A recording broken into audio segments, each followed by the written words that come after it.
Après la victoire entre guillemets de Verdun, le commandement français veut lancer une offensive d'ampleur pour percer le front allemand. C'est le général Nivelle qui prépare cette offensive dans l'Aisne, entre Soissons et Reims. Les Allemands sont mis au courant de la préparation de l'offensive et réorganisent leurs troupes en conséquence. Le commandement français décide de concentrer ses efforts sur environ 30 km de front après une préparation de l'attaque par l'artillerie, un barrage roulant précédant l'avancée des soldats. Mais ce plan est censé se dérouler sur un terrain défavorable puisque les Allemands tiennent les hauteurs qu'ils ont fortifiées. Nivelle pense percer le front avec un premier assaut et lancer une armée de réserve pour obtenir l'effondrement allemand. On a prévu d'utiliser pour la première fois des chars d'assaut dans un assaut de l'armée française. L'offensive du chemin des Dames est lancée le 16 avril, mais le printemps a été pluvieux, il neige ce jour-là. Le temps couvert gêne les préparations d'artillerie. Les tirs d'artillerie ont labouré le champ de bataille, qui est très boueux, dans lequel les soldats ont beaucoup de peine à avancer, d'autant qu'ils doivent charger avec tout leur équipement. Les troupes coloniales sont frigorifiées. Les chars d'assaut se déplacent à 4 km/h. Ils sont très lourds, plus de 22 tonnes.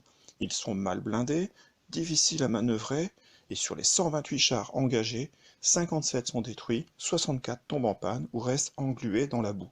Dès les premières heures, il est évident que l'assaut est un échec et que les pertes sont considérables parmi les troupes de la première vague. La deuxième vague est pourtant à son tour lancée à l'assaut des lignes allemandes. Nivelle avait promis que l'offensive durerait au maximum 48 heures, la bataille dure jusqu'au 24 octobre 1917.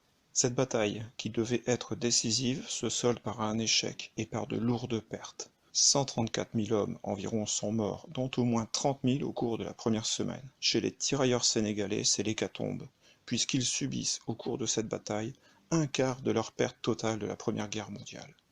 Du côté allemand, les pertes sont aussi lourdes.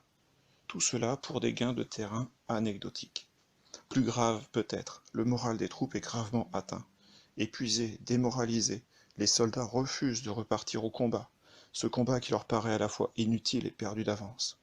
On parle le plus souvent de mutinerie, puisque ces soldats refusent d'obéir aux ordres, mais on devrait plutôt parler de refus collectif d'obéissance, car c'est ce côté collectif qui est remarquable dans ce mouvement de mécontentement que connaît l'armée française en 1917. Le mécontentement des soldats est bien le signe du désespoir et du découragement qui se développe alors dans une partie des troupes françaises, et on peut écouter à ce sujet la chanson de Craonne. Plus de 3500 soldats sont condamnés en conseil de guerre pour mutinerie.